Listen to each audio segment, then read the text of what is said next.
You're listening to the best local sports show. Boots, Bats and Balls on Six Towns Radio. How's things, Matt? You all right? Yes, thanks very much for the intro. No problem. Thanks for asking me on. It's nice to be here. Yeah. You've been doing a bit this morning. You've been taking the kids for right. Yeah, football training this morning. My youngest son does football training with Bradwell, very good, very big and very well structured club, and they run training for sort of under. Well, my lad's 7, so he's about that age group.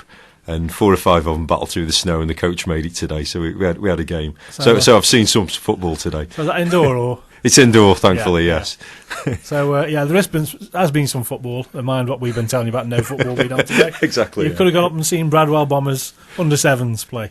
How did they go on, by the way? It was a kickabout between game, themselves. Yeah. I think it was about 15-16, something like that in the end. Cracking game. We missed that. Anyway, 15-16, you wouldn't see that at a Stoke game, would you? Unlikely, no. That's more like the goals tally for half the season, I think. For the season, isn't it? 31 goals. Yeah, unfortunately, yes. Yeah, it is a bit of a bone of contention at the moment, I think. Yeah. I think we're talking about what we're going to talk about, and I think the biggest news, there's been a really slow news week this week, I think, in terms of a lot of players out on international duty. That's so right, I bet yeah. You struggle to get stories together this week. It's always difficult when there's no match to build up to, because everybody's always, usually looking forward to the game. We have had season ticket sales though, and it was nice to speak to Mark Cartwright last week. Obviously, the big news about Michael Owen retiring. So actually, for an international break week, it's not been too bad really. So season tickets first up. Tony Scholes is saying there's a 10% dip. He hasn't really put any numbers out, has he? 12%. 12% they're down, Rob. Yeah. Down in terms of this time last year. Exactly. Yeah. When the early bird offer is out. Correct. So the club sold 16,500. Oh, you give a figure, yeah. That's right. Yeah. So he's given a figure. Yeah. The club sold 16,500. Yeah. This time last year it was over 18,000. So down 12%. So not great. What Tony Scholes is saying is, though, is although obviously there's no getting away from the fact these are disappointing, it's not a complete disaster. All clubs have sort of peaks and troughs, and the club has progressed in terms of sales quite rapidly over the last 6 years. So, put into that context, it's not terrible, but it is a disappointment. There's no escaping that fact. And again, he mentioned there is peaks and troughs, and what some of those peaks and troughs are.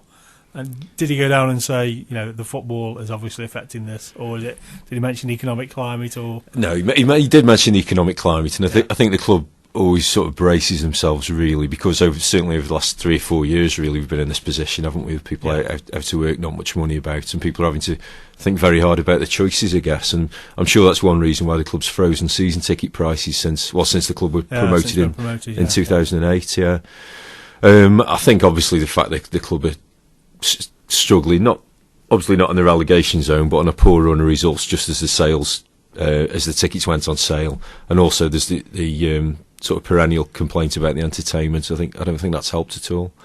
Yeah, I can. It is a big if with a capital I. They did start getting some results together. I guess people will go, okay, I can see some promise for next season.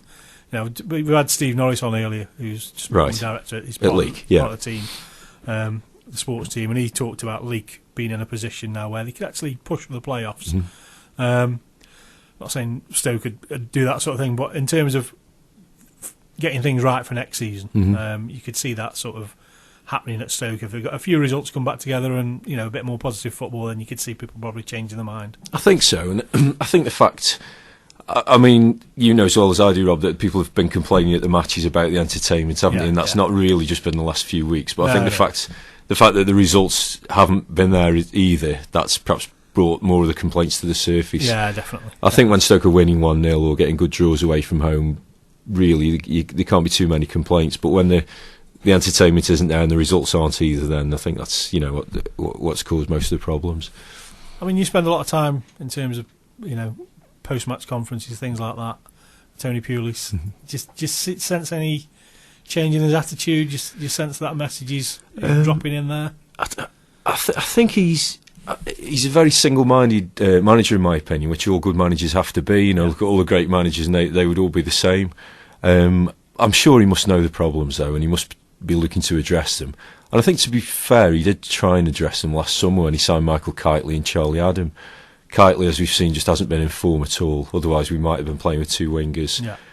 Charlie Adams more of a difficult one. Obviously, he's had personal problems with his father dying. It's hard to say how that's affected him. He wasn't really in terrific form, I didn't think, when he first signed for the club anyway, but I guess it was always going to take some time to bed in. Yes, yeah. But I guess with what's happened to him off the field, that's maybe disrupted that, so he's a more difficult one to judge. But I think there is a good player there, and I just hope Stoke can get the best out of him. I don't think our team's set up to use him, though, is it, really? I think, for me, he's that sort of free reign, and he's almost, I call him a quarterback, to be honest. He's that sort of, dropping into any position. Yeah. But we've got to have a real strong midfield, and we tend to have a two-man midfield that just sits in front of that defence. And Pulis talks about his back four. Who do you want in front of your defence? Yeah. And it's Glenn Whelan, because he blocks so much and stops so much. Yeah. Rather than that sort of ball-playing quarterback, for want of a better That's expression. right, yeah. And those two central midfields are crucial, really, to the way Stoke have played cage, under Tony Pulis. The cage, exactly, yeah, and that's such a crucial part of the typical formation, that 4-4-1-1. That's the big question, I guess. Where does Charlie Adam fit into that? Could you see that adapting in any way? And he did for the Wigan game, didn't he? But that seemed to be the Wigan at home game. That seemed to be a change to try and match the way Wigan were playing. But I thought Charlie Adam, if I remember rightly, played in the three-man midfield at the start of that, and I thought he did well. Unfortunately, when Stoke conceded a goal, the wheels started to come off a bit there, and things changed pretty quickly. I don't know. It seemed to me that he was signed with the idea of playing him behind the striker, but I just don't think that's worked at all. With playing behind Peter Crouch, there's very, very little pace in that front two, and I just don't think it's looked like working. Really. He has signed him in that sort of respect, but I don't think he didn't play in that position for Blackpool, did he, when that's his most successful? No, I think it was more in a three-man midfield, wasn't it, with David Vaughan and the name of the other player escapes me, but certainly that was in his better position, so it's good. It'll be very interesting to see. I'm sure the manager will have a look at it in the summer and work out how he can get the best out of him. A bit of an enigma. I mean, there's been a couple of other good signings. I mean, he has had, it's not all bleak. No, not at all. No, and in fact, Jeff Cameron, I think, has looked a good player. Again, an interesting one, because we're not sure where his best position will eventually be, but I think he's done okay. He's done okay at full-back. He's been used in central midfield a couple of times, and he's done okay. Again, a couple of those games, though, were away matches, Arsenal and Fulham. And I would say particularly in the Fulham game, it didn't lead to a particularly positive performance, because I think we had Jeff Cameron, Glenn Whelan and Stephen Nzonzi as the three central midfielders. There wasn't that much there really getting up in support of the striker, rather. Yeah. So I think that's certainly an area that has to be addressed. I actually think the manager could perhaps help himself. You talked about the post-match interviews. Mm-hmm. I mean, I'm sure he's looking to address the problem, but I think sometimes the message that comes from the manager is that we just need one or two things to drop for us. We're doing okay, we're just not getting the breaks. Yeah. And I think that does give the impression that he thinks everything's okay, but just if a goal-made scramble went in a favour, everything would be fine. Yeah. As well as me from watching the games, we're just not creating the chances, and I'm sure the manager's aware of that. And I think perhaps if he said, we're not playing well, but I am looking to address it. If we can't do it by the end of the season, but I am trying, but it's a priority in the summer. I think a lot of people would respect him for that and give him time, because he's built up a lot of credit for what he's achieved at Stoke, and I don't think there's a huge number of people looking to usher him out the door. I think people would give him credit for that and give him time. Well, there is a movement there, isn't there? I mean, we talked last week about I think in your piece you mentioned that the stewards have been instructed to take any banners down and things like that, so you could sense that on message boards that people were actually doing that. Oh yeah, preparing that sort of there's sort of thing. But I think again, they all think it's a majority. Yeah. Whether that's a majority of the people that attend the game, I don't think so at the moment. It's very difficult to prove, isn't it? Certainly there's no denying that, and I would say it is growing. There's a section of fans who never really didn't want the manager back, but that's not. I'm sure there are people who haven't enjoyed the football and want to change now, and I'm not saying that's for spiteful reasons. That's a genuine reason, and there's no way of proving. There hasn't really been an accurate poll, but I just sense there are a lot of people who would give the manager more time, give him a lot of credit for what he's achieved, and would just like to see him change rather than replaced. Oh, yeah, that'd be a brave media organisation that puts a Pulis out poll up. Good luck with that one. Yeah, there was one on the Oatcake message board, wasn't there? But I think it's difficult because quite often there you get people. You wonder where the respondents have strong feelings, anti-Pulis in that case. So it's very difficult to say that's representative. There was a good piece actually on the Oatcake about how representative. I think it was after the Wigan game that they actually went through the stats of who'd posted, how many stats they posted, and how many negative comments there was. Yeah, and it was just like 300 people or whatever it was, and they did some stats on it, and it was is that reflective of Stoke City? And it just said that there was someone had posted 13 times, for example, and it was that sort of. It's about 300 people that are saying this. Yeah. It's not. That's a good point. Yeah, that's a good point. It's very difficult to judge. I mean, and people who want to change, I'm not saying that, as I said, it's all for spiteful reasons. I'm sure there's genuine reasons they're not enjoying the football, and that's fair enough. Completely accept that argument. But as I said, I think there are a lot of people who just want the football to change. Disenfranchised, aren't they? I'd say. Well, I think that's perhaps shown in the season ticket sales down. Down 12%. Maybe people who aren't making the voices heard, but have just decided, looked at the budgets and thought, well, I can't commit to it this time. Yeah. Mike, you're trying something new in terms of match day experience for the people that probably aren't at the game, or people that are on social media at the game. It's a live blog. That's right, Rob. Yes. Tell us a little bit about that. Okay. Well, we started last week at the West Brom game. We'll be doing it for every Stoke match. So, if supporters can go onto our website, I'll be writing a live blog from the match. It's not just a blow-by-blow account of what's happening. It's more observations, opinions, picking up strange incidents that may have happened to the match, what the fans are chanting, and keeping fans really in touch with what's happening at the game. And people can come on, if they don't mind logging onto our website, they can give their comments about what's happening at the match as well, or ask questions. And really, I'd like to get as many supporters involved as possible, and hopefully be an entertaining couple of hours. So, real chance of being interactive and seeing your comments on there. Exactly. Not just my comments, but hopefully, if we get more and more fans, we can have a good debate during the afternoon. Hopefully, so observations about what exactly. Tony's doing and how many bottles he's kicking and throwing. Exactly. Yes. Whose mistakes prompted him to throw his water bottle, or as I said, what the fans are chanting, who the mascot's upset, that sort of things. So how did the first week go? It was okay. It's interesting at Stoke because. People in the ground really struggle to get a Wi-Fi connection, which fortunately is changing. I think the club are upgrading that. I think doing it this week for the rest of the season. Then they're having a big upgrade at the end of the season. Everybody would be delighted to know. Yeah. So I did ask a couple of people who were at the game if they would mind posting. So I didn't feel too lonely, but unfortunately they couldn't log on. But fortunately, a few people who weren't at the game did log on. So it was good. We had a few debates. I'm trying to keep it light-hearted as well. You make serious points as well, but it's sort of an offbeat look at the game. So similar to your columns on a Monday, really. Same, very much the same sort of style. Pick up on things that aren't necessarily 90 minutes related, but associated with. That's right. I mean, if you all you want to know is we had a free kick at this minute, or there's a throw in now. You can get that from elsewhere. We're just looking for something a bit more colourful, if I can. So, internationals. We had a couple of players out on international duty over the weekend. Wilson and Walters both played last night. Good result for Ireland, wasn't it? A 0-0 draw at Sweden. That keeps them right in it. I mean, Germany are running away with that group, but that was a really good result. Well, Germany expected to win it, and then it's one of the three, isn't it? So I think that's a great result for them. And Philip was telling me that Walters had a close chance, but didn't convert, and so no changes there then. Well, his luck's got to change, hasn't it, soon? I mean, I was so pleased for him. He scored that penalty at Newcastle. Yeah. I think hearts were in mouths when he picked the ball up. No more than him, I'm sure. Yeah. A few other people had. I know Peter Crouch had been practicing penalties during the week, and Cameron Jerome had as well. I think Glenn Whelan had as well. And if it wasn't for the fact that John Walters had won that penalty, he probably wouldn't have taken it, actually. So, again, it took some nerve for him to do it, and sure enough, he stuck it away. We were talking about Jennison Murray Williams earlier, and he's decided not to take penalties after missing one last week.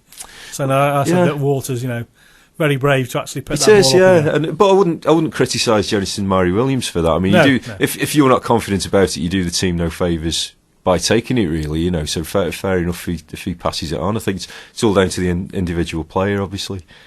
Okay, talking about internationals then. Stoke are stretching their wings in terms of more international coverage. I mean, Kempy's out on scouting duty in Eastern Europe, I think. He is, yes. He didn't want to be too specific about the game. They never are.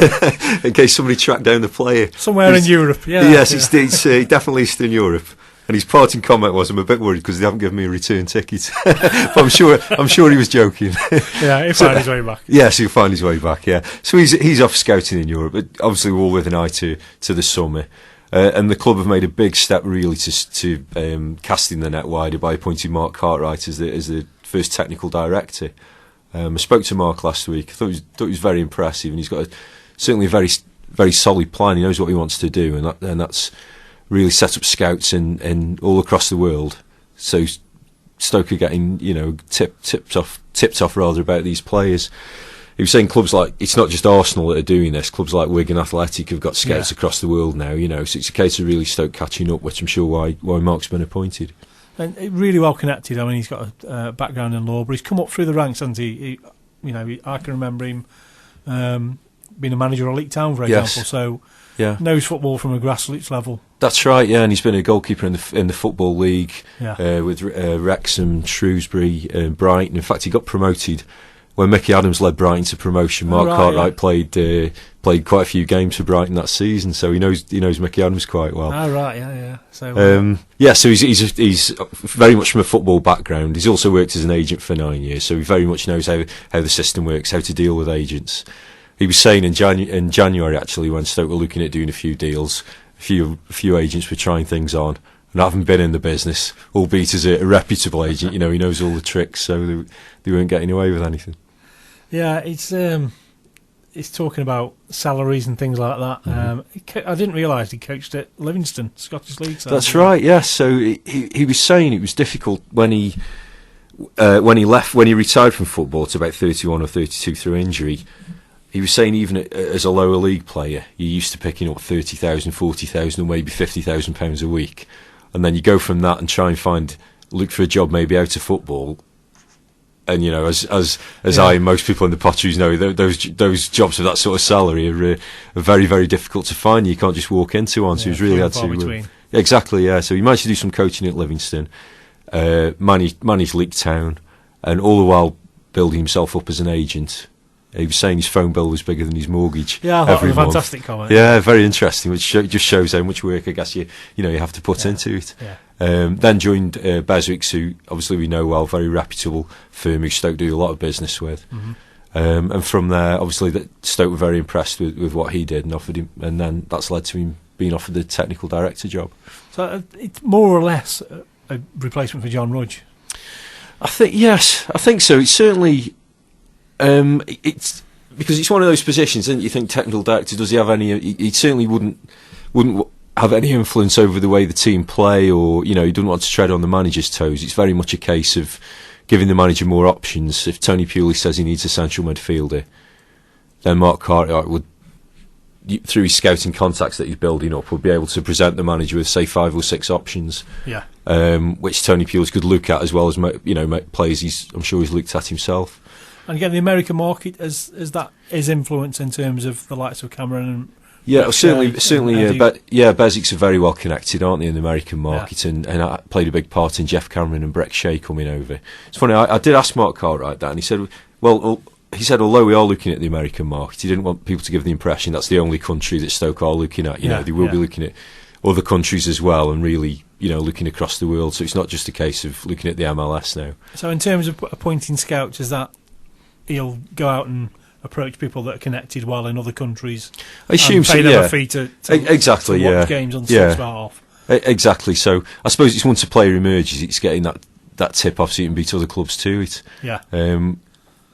A few years ago, Arsenal beat everybody too, didn't they? Because Arsene Wenger had such fantastic connections. But I guess the rest of the Premier League rather are catching up now. Yeah, people like your Michu and all that sort of thing, where the Swanseas have seemed to do one over Arsenal.